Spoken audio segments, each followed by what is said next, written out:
চাঁদাবাজির মহানায়ক জানেয়া আলম অপু কিন্তু গ্রেপ্তার, এটা আমরা সবাই জানি। দেখুন, আসিফ মাহমুদ সজীব ভুঁইয়ার সঙ্গে যেটা হয়েছে সেটা না হয় বাদে দিলাম, হয়তো বা জানে আলম অপুর সঙ্গে দেখা করেছেন, কথা বলেছেন, চাঁদাবাজি করেছেন, সবই করেছেন। কিন্তু এখানে একটা জিনিস দেখুন যে 5 আগস্টের পর প্রথম কাউকে তুলে নিয়ে গিয়ে তার সঙ্গে কথা বলে তার একটা ভিডিও ক্লিপ করে রাখা হলো। কে করেছে? আমাদের মেয়র ইশরাক সাহেব করেছেন।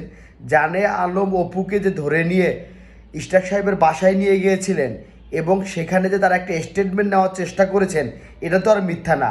হয়তো বা আসিফ মাহমুদের সঙ্গে জানে আলম অপুর দেখা হয়েছিল, হয়তো বা হয়েছিল, আমরা ধরে নিলাম। কিন্তু ইশরাক সাহেবের বাসায় গিয়েছিল, এটাও তো কথা সত্য। এবং ইশরাক সাহেব যে তাকে ধরে